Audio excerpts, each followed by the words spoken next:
Boa noite a todos, sejam todos bem-vindos a mais uma. Hoje nós vamos fazer uma exposição doutrinária por transmissão ao vivo.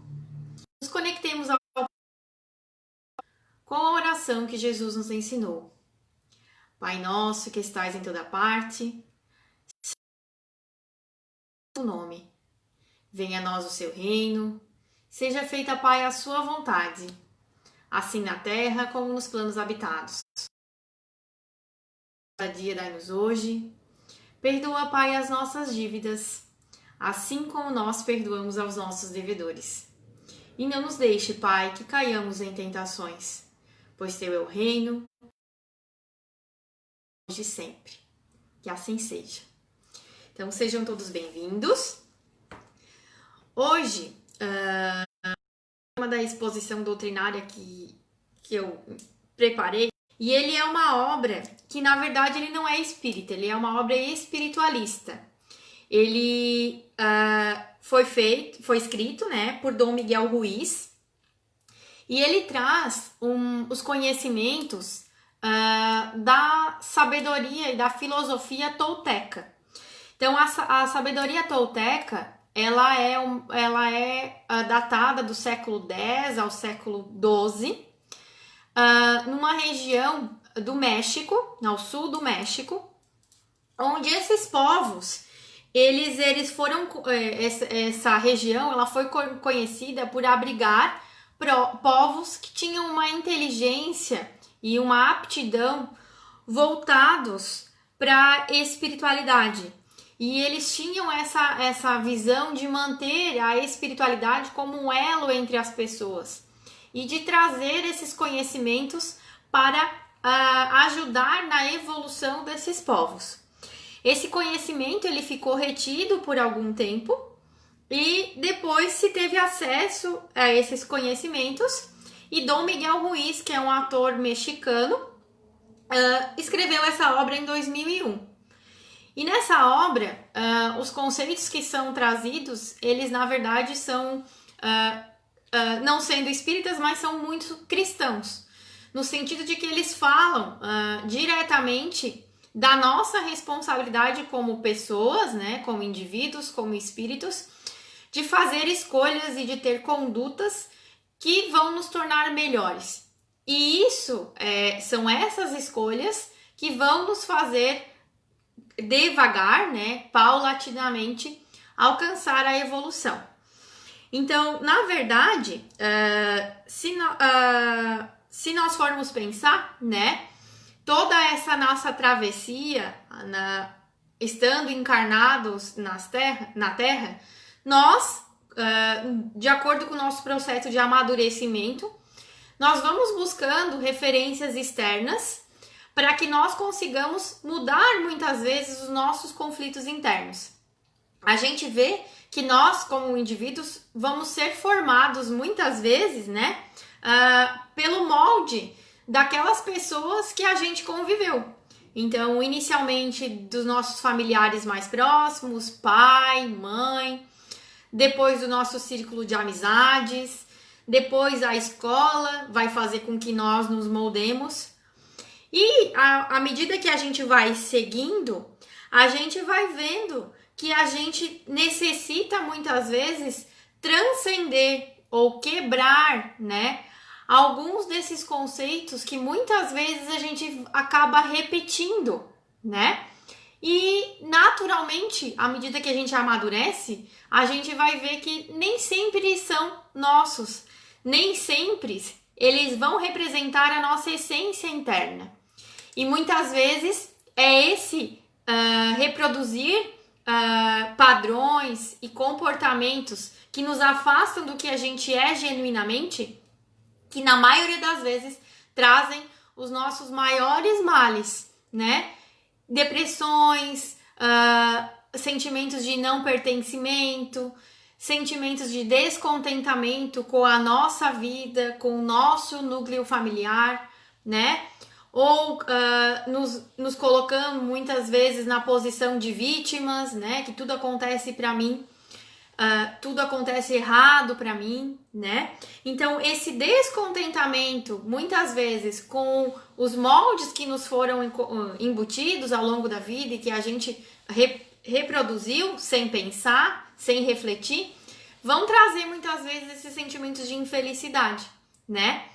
E na doutrina espírita, nós sabemos que nós somos resultados das nossas escolhas e do nosso livre-arbítrio, tanto nessa existência quanto o reflexo das existências anteriores.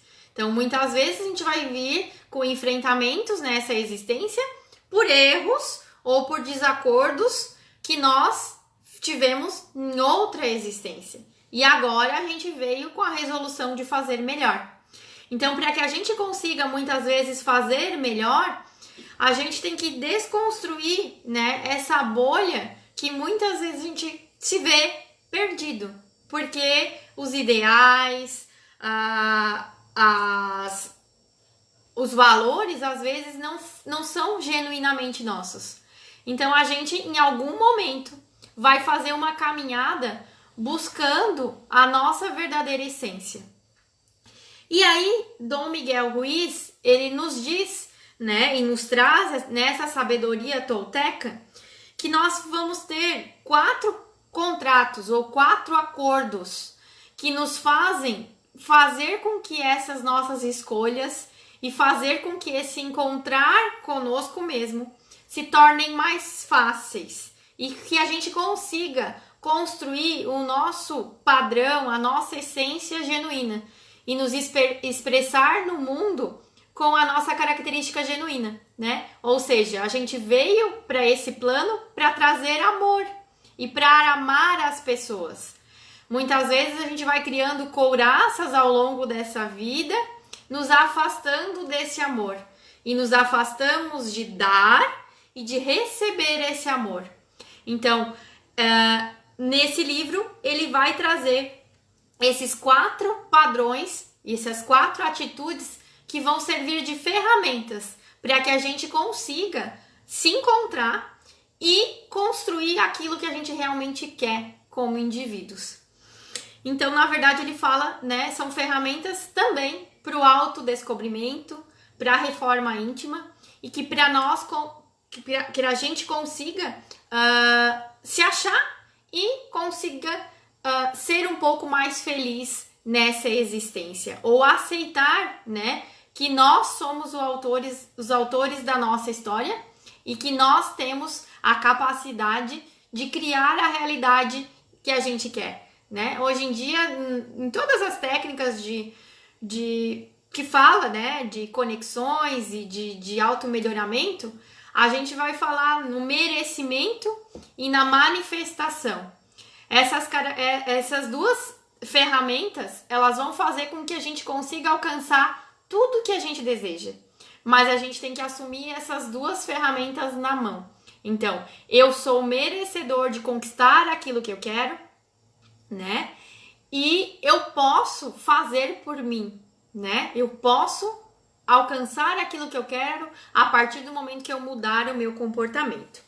Então, os 4 compromissos, né, que Dom Miguel Ruiz nos traz, se a gente for falar, daria para fazer muito mais do que uma palestra, né? Então, eu vou tentar linkar com aqueles conceitos que a gente já falou muitas vezes, repetitivamente, de reforma íntima, de não julgamento, que são os conceitos que o Espiritismo nos traz.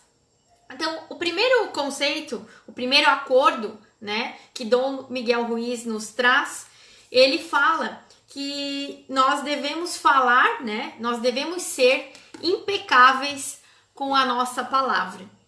Então, a gente sabe, né, que aquilo que a gente fala, a gente projeta para o mundo e a gente vai fazer com que aquilo reverbere se materializando, se manifestando.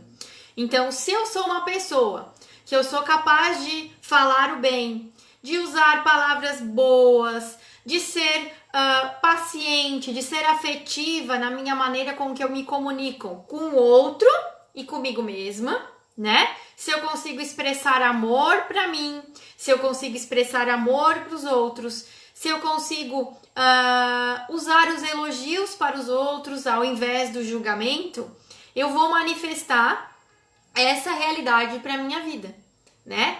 A gente sempre fala que quando eu ofendo um irmão, quando eu ajo com raiva de frente a uma determinada situação para com um irmão, muitas vezes aquele irmão às vezes nem vai ser afetado. E a gente que vai internalizar aquele sentimento de raiva, de descontentamento, que muitas vezes acaba sendo prejudicado, né?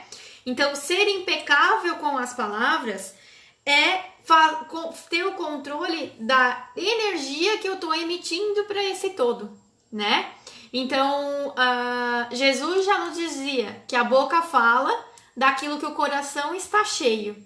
Então, se eu estou falando palavrões, se eu estou agredindo as outras pessoas, se eu estou falando palavras em que eu não me considero merecedor, eu vou criar na minha realidade situações de desgostos, né? De sentimentos ruins, porque eu estou vibrando nessa faixa de energia e eu vou manifestar essa realidade, né? Então, uma pessoa amargurada com a vida, uma pessoa que para ela tudo tá ruim, uma pessoa que essa pessoa acaba falando para os outros com essa energia e ela acaba se afundando cada vez mais, muitas vezes no processo depressivo. A gente vê, por exemplo, as pessoas num processo de depressão mais severo, muitas vezes elas vão ter uma baixa de energia no chakra laríngeo, onde muitas vezes elas não querem conversar, elas não querem falar, elas chegam a paralisar, né, a energia nesse chakra. E aí eu vou ter o quê? Um processo de embotamento cada vez maior. Eu não estou conseguindo emitir amor através da minha fala. Eu estou negando a fala. E eu vou cada vez me aprofundar mais naquele processo depressivo, né? Ao contrário, se eu sou uma pessoa que agradeço o que eu tenho, que eu agradeço a minha vida, que eu consigo me olhar no espelho e ser grato pela pessoa que eu sou, ser grata por habitar esse corpo, ser grato pelos ensinamentos e os enfrentamentos que eu tenho a oportunidade de ter nessa existência, ser grato nesse momento pela saúde que eu tenho, eu vou receber desse universo essa mesma energia. E a gratidão vai se materializar mudando a minha realidade. Então, a gente sempre fala que quando eu quero mudar o todo, eu tenho que começar mudando pela gente. Então, esse primeiro acordo, ele fala, né, das palavras. Então, a partir do momento que eu falo palavras boas, que eu falo palavras de paz, de aceitação, de gratidão, eu vou conseguir manifestar na minha vida essa realidade. E a gente que é, né, do espiritualismo, a gente vai falar que mágicas acontecem, né? A gente é capaz de colher isso que a gente emana, né, através das nossas vibrações e principalmente da nossa fala, né? Uma pessoa que fala mal dos outros, uma pessoa que tem a maledicência como um vício, na maioria das vezes ela não vai ser feliz com a realidade que ela tem, porque ela vai estar sempre ativando o crivo do julgamento, e com isso ela impede que aquilo que ela quer manifestar chegue a ela, né? Quando se fala na palavra impecabilidade, né, a gente vai ver lá na origem, né, que é sem pecado. E esse pecado não é o pecado no cristão de contrariar, né, aos mandamentos, né? Não seria esse sentido, mas ele quer falar em não contrariar a sua própria essência, não contrariar aquilo que é seu por natureza. Nós viemos para propagar esse amor.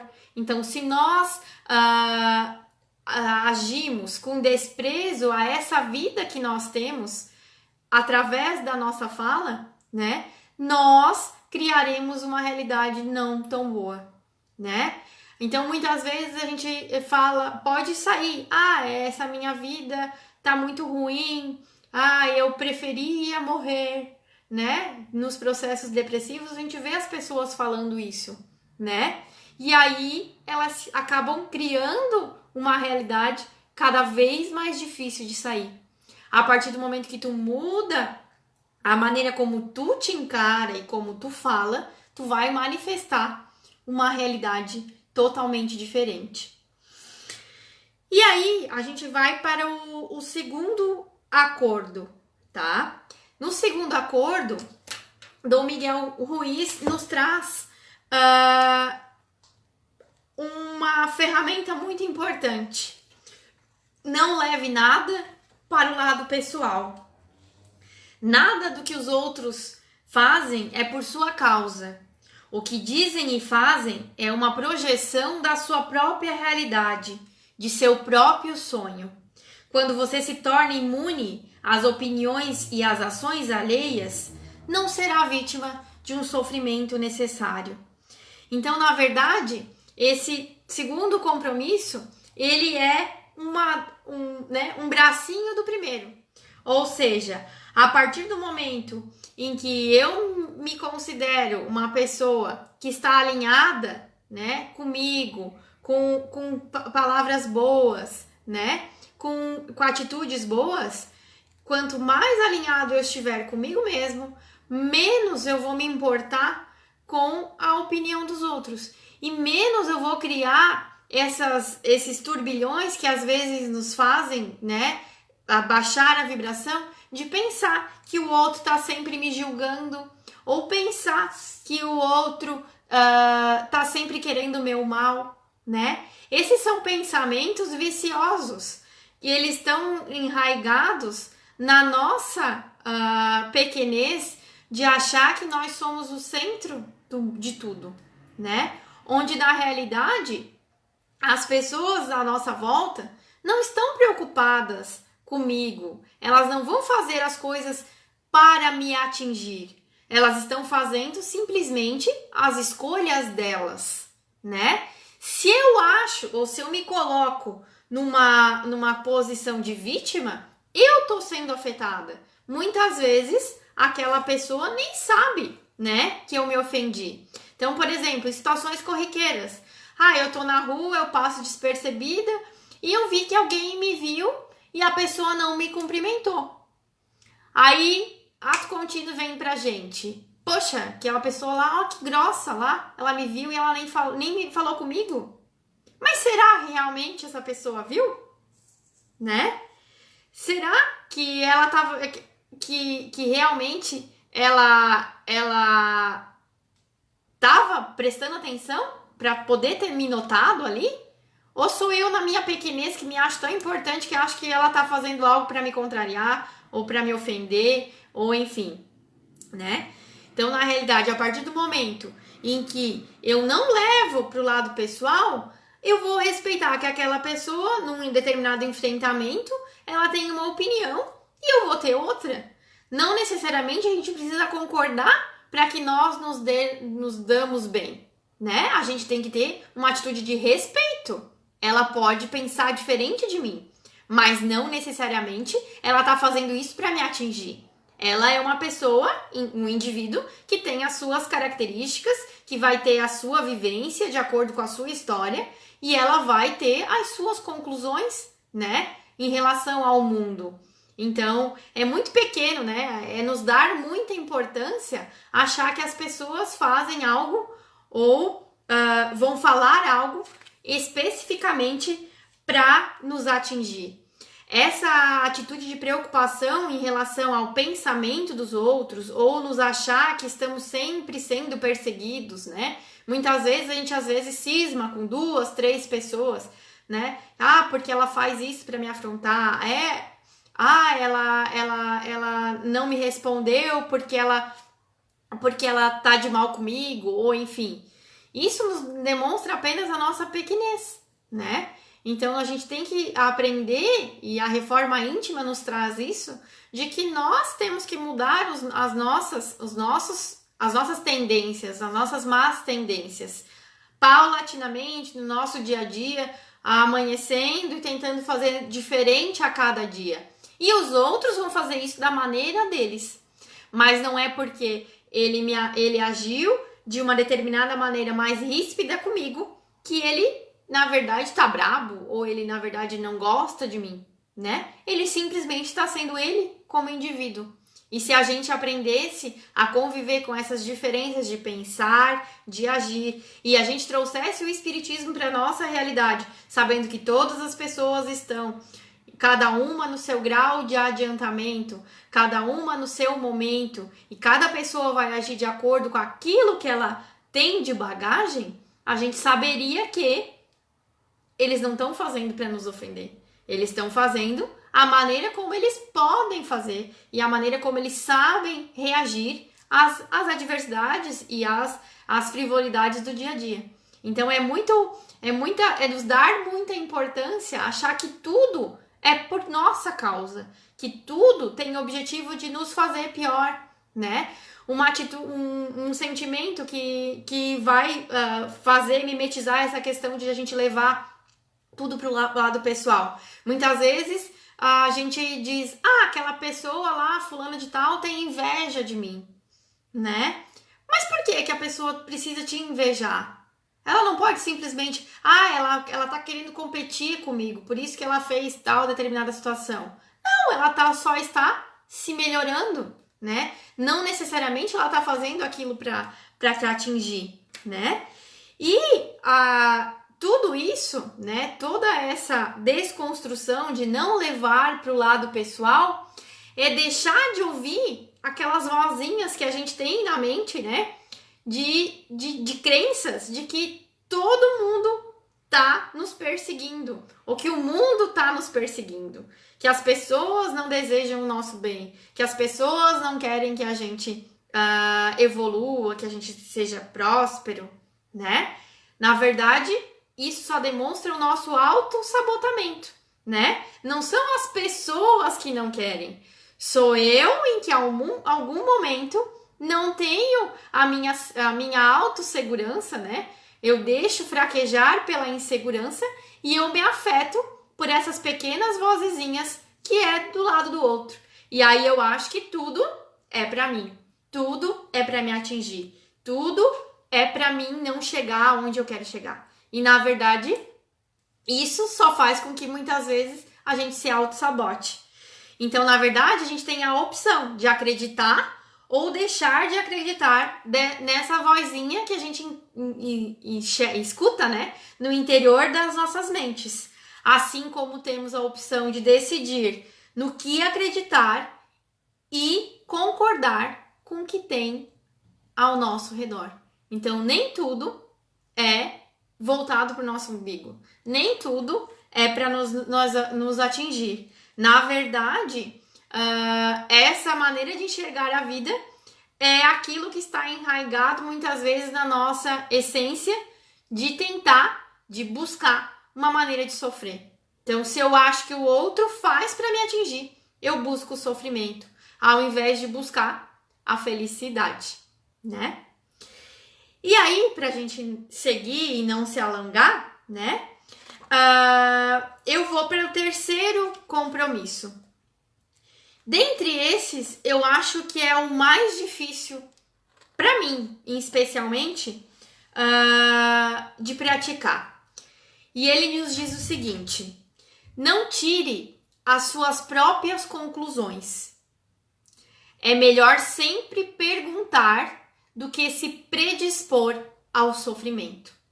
Se nós formos olhar para todas as dores, né, que nós já enfrentamos até o momento na nossa existência, né, na maioria das vezes, elas são causadas pela interpretação que a nossa mente faz da conduta, né, e da atitude das outras pessoas com que a gente se relaciona.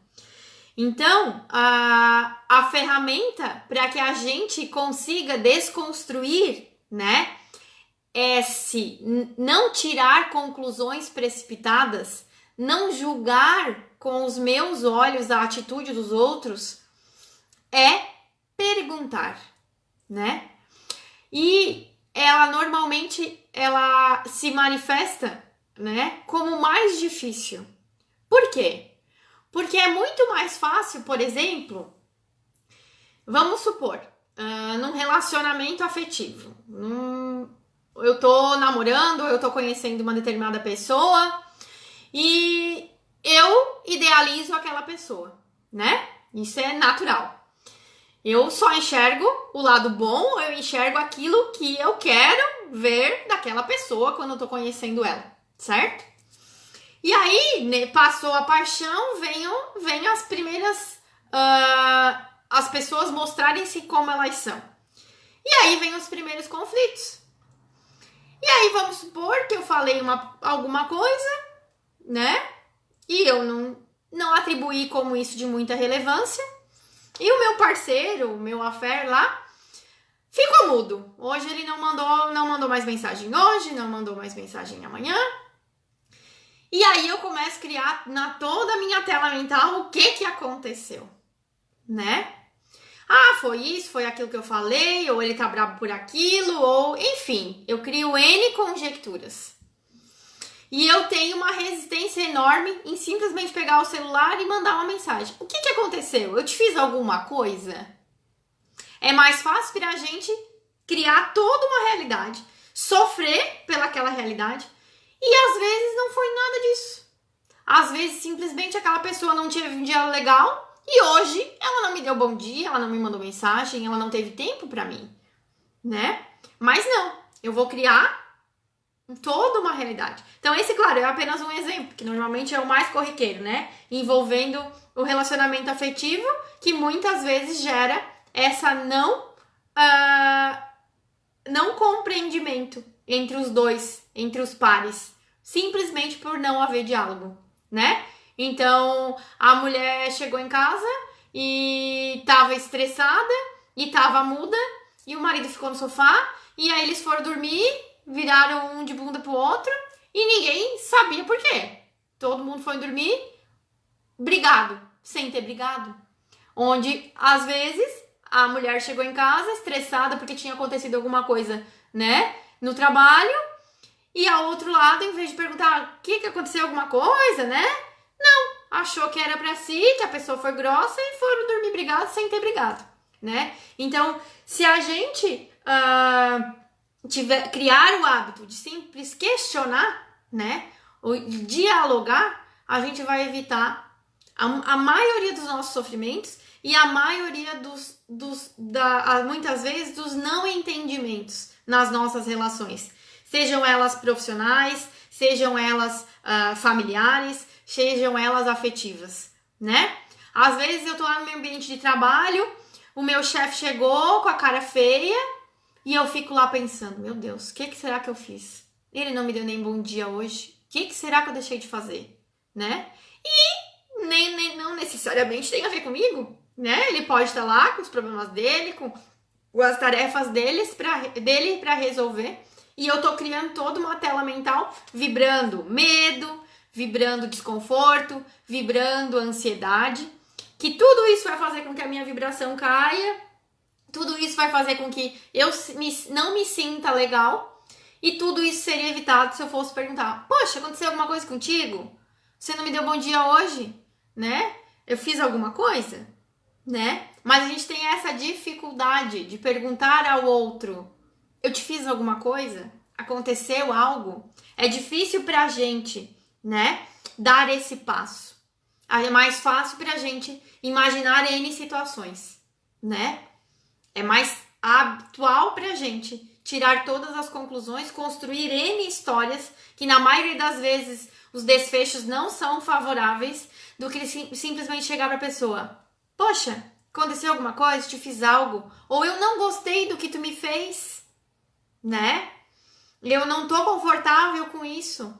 Ao invés de virar a cara, ignorar, né? Ou muitas vezes bravejar, gritar, faltar com respeito, né? Quando a gente vê muitas vezes a gente fazendo, né? Eu também, não sou diferente dos outros, né? Então, muitas vezes em atitudes intempestivas, por tirar dessas conclusões precipitadas, a gente sai da linha, né? A gente vai vibrar algo que não é legal. E a gente vai, na raiva, às vezes cometer mais erros do que perguntando, né? Ou dizendo, eu não gostei disso, né? E não gostei dessa tua conduta, né? Ou é comigo isso? Então, temos milhões de perguntas que precisam de respostas, porque existem muitas coisas que a mente racional não consegue explicar. Não importa se a resposta é correta, uma resposta já nos faz sentir seguros. Ou seja, um sim ou não, né? É melhor do que toda a ansiedade que a gente cria na nossa tela mental simplesmente pelo fato de não perguntar, né? Para mim, esse é o maior desafio.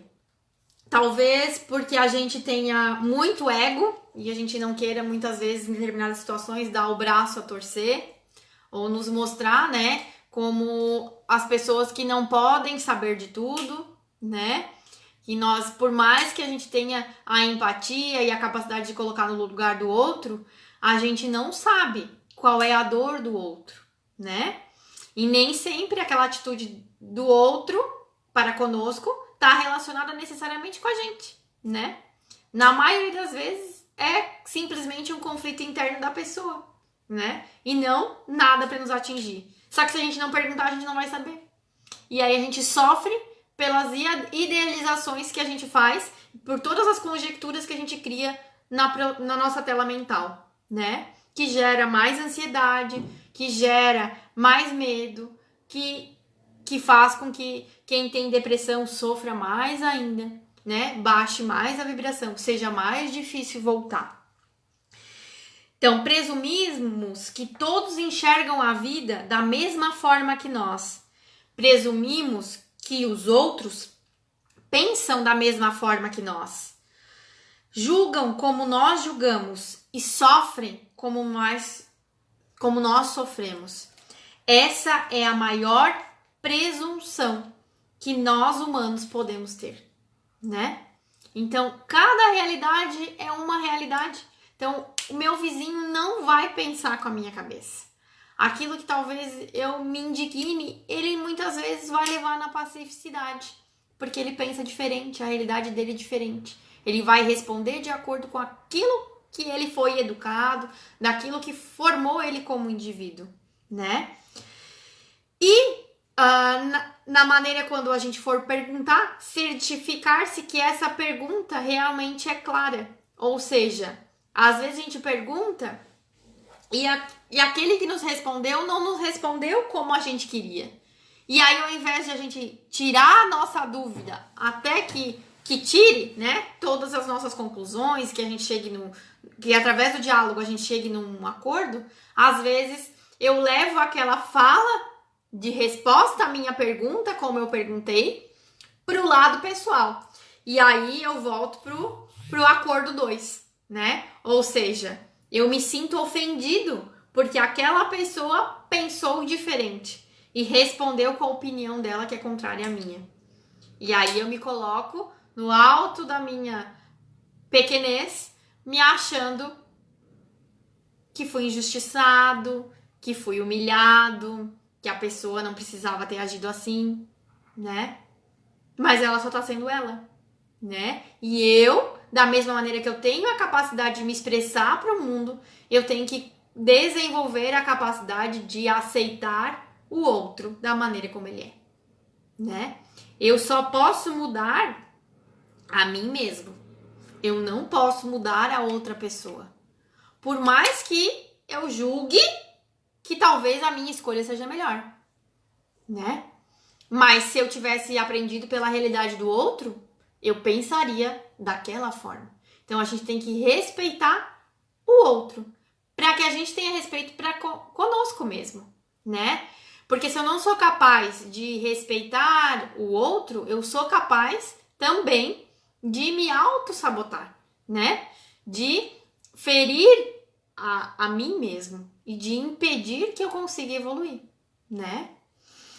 E aí, pra gente concluir, o último acordo ou quarto compromisso Dom Miguel Ruiz nos traz como o dar sempre o melhor de si, certo? O melhor de si irá variar de momento para momento. Será diferente nos momentos de saúde e de doença. Sob qualquer circunstância, dê apenas o melhor de si. Assim, você evitará o auto-julgamento, o auto-abuso e o arrependimento. Então, quando se fala muitas vezes em dar o melhor de si, hoje em dia que se está muito em voga, né, a questão de todas a parte do coaching e de metas, de buscar, né, eu vejo muitas vezes essa ótica toda como uma pressão muito grande para se estar bem sempre, para se produzir bem sempre, para fazer o melhor e ser ativo 100% do dia, aproveitar todo o meu tempo e trabalhar, enfim, e de atingir as metas pessoais e particulares a qualquer custo, né? Mas nós temos que pensar que nós vamos passar por oscilações. Nós vamos passar por períodos mais difíceis da minha vida, da nossa vida. E que nesse momento, talvez a energia que eu tenha para dar o melhor de si naquele momento seja menor do que aquele momento em que eu tô muito bem, tô bem de saúde, tô com vontade de fazer, tô com vontade de me esforçar, tô com vontade de acontecer. Não vai ser todos os dias que a gente vai acordar querendo causar. Mas é importante que a gente identifique o que nós podemos fazer naquele dia. E que aquilo que a gente consiga fazer, naquilo que nós nos dedicarmos, nós estejamos presentes sempre.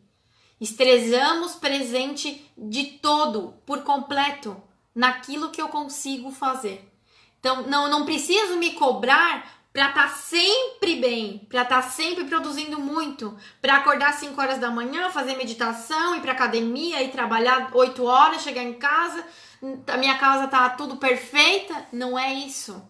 Mas quer dizer que quando eu faça da minha total capacidade, com toda a minha vontade, com todo o meu amor, que eu esteja presente naquilo que eu estiver fazendo, com a minha real energia naquele momento. E aí vem um conto de um homem que ele foi perguntar para um mestre num templo budista em quanto tempo ele ia conseguir atingir a iluminação se ele meditasse 4 horas por dia. E aí o mestre budista falou: se você meditar 4 horas por dia, todos os dias, em 10 anos, você atingirá a iluminação. Aí, então, ele pensou, então se eu atingir em 10 anos 4 horas, se eu fizer mais tempo, vai ser mais rápido, né? Então, vou perguntar pro mestre. E mestre, então, se em vez de 4 horas, eu resolver meditar 8 horas por dia, em quanto tempo eu atingirei a iluminação? E aí, o mestre responde, vai demorar 20 anos. Demorará 20 anos para transcender. E aí ele perguntou, mas como? Se eu vou ter o dobro do esforço, eu vou demorar o dobro de tempo? E aí o mestre diz, você não está aqui para sacrificar sua alegria ou a sua vida. Você está aqui para viver, para ser feliz, para amar. Se puder dar o melhor de si em 2 horas de meditação, mas se você gastar 8 horas, só vai se cansar, perder o objetivo principal e não aproveitará a sua vida. Dê o melhor de si e talvez aprenda que não importa quanto tempo você medita, pode viver, amar e ser feliz. Dando o melhor de si, você vai viver intensamente sua vida. será produtivo, será bom para você mesmo, porque irá se doar à sua família, à sua comunidade, a todos. Mas é a sua ação que fará com que você sinta a maior e mais intensa felicidade. Quando você sempre faz o melhor, pode assumir a sua ação. Fazer o melhor é assumir a ação porque você ama isso, não porque você espera uma recompensa. Então, na verdade, na maioria das vezes, nós estamos no piloto automático, né? Eu trabalho não porque eu gosto, mas porque eu penso que eu tenho que pagar minhas contas, no final do mês eu preciso daquele dinheiro. Eu vou pra academia não porque eu gosto, mas porque eu quero emagrecer. Eu faço dieta não por uma readequação de hábitos, mas porque eu quero perder peso, né? Eu não coloco o amor antes. Eu não coloco o meu comprometimento antes. Eu não coloco o melhor de mim antes. E é por isso que a gente demora tanto para conseguir as coisas. Então, se eu vou fazer algo, que eu consiga fazer aquilo que eu for fazer, que seja lavar uma louça, né? Mas quando eu for lavar a louça, que eu esteja presente ali lavando a louça e fazendo o melhor de mim, deixando a louça limpa, quem sabe meditando naquele momento que eu tô lavando a louça, sendo grato porque eu tive a louça suja, porque eu tinha comida para comer, né? E vivendo aquele momento, né? Hoje se fala muito em atenção plena, né? Em mindfulness, que é viver o agora, o aqui e agora.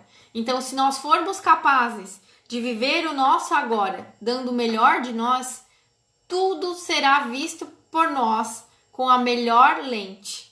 A lente do amor, a lente da gratidão, né? E a lente da aceitação. Que nós estamos sim aonde estamos por nossas escolhas e que nós sim merecemos mudar a nossa realidade. Mas ninguém vai fazer o caminho pela gente, né? Isso o Espiritismo nos diz sempre, né? Nós somos os responsáveis pelas nossas escolhas. Nós não somos vítimas nem algozes de nós mesmos. Nós podemos escolher o bem ou o mal. Ninguém pode fazer isso pela gente. E dependendo do que a gente escolher, a gente simplesmente vai colher. Ninguém vai colher figos de pessegueiros, né? Então a gente vai colher simplesmente aquilo que a gente plantar. Então eu espero que um pouquinho dessa reflexão fique para vocês. Hoje não tão o viés espírita, mas uma filosofia que eu acho que vale a pena. E se a gente conseguir incorporar na nossa vida esses simples 4 compromissos todos os dias, de falar impecavelmente, né? De não levar as coisas para o nosso lado pessoal, de não tirar conclusões precipitadas e de dar o melhor de nós aonde estivermos, com certeza, esse trilhar e essa travessia que nós atravessamos nessa existência serão mais leves, o nosso jugo será mais leve e nós desfrutaremos aqui de momentos mais felizes. Talvez eles não sejam eternos, mas nós viveremos a vida mais leves e mais gratos, com toda certeza. Então, que nós consigamos utilizar essas ferramentas para a gente mudar um pouquinho da nossa realidade. Sem se cobrar, não preciso fazer tudo de uma vez, mas eu preciso sim mudar um pouquinho a cada dia. E se hoje eu não fiz legal, amanhã eu me comprometo a fazer melhor, certo? Então, gratidão a todos. Então, nesse momento, vamos serenar nossos pensamentos.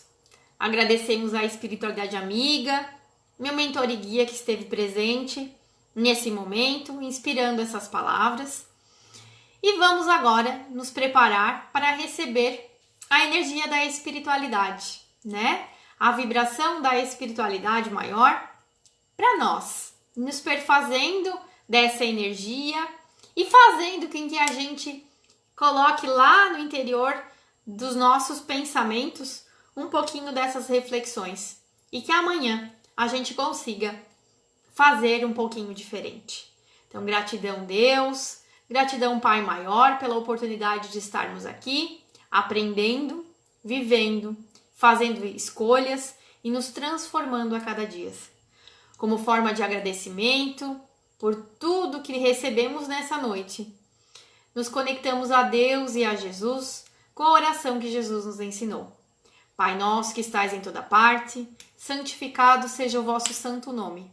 Venha a nós o teu reino, seja feita, Pai, a sua vontade, assim na terra como nos planos habitados. O pão nosso de cada dia dai-nos hoje. Perdoa, Pai, as nossas dívidas, assim como nós perdoamos aos nossos devedores. E não nos deixe, Pai, que caiamos em tentações, pois teu é o reino, o poder e a glória, hoje e sempre. Que assim seja, que tenhamos uma semana de paz, de muita luz, e que nós consigamos exercitar esses 4 acordos, esses 4 compromissos, não para os outros, mas para conosco mesmos. Muito obrigada e boa noite.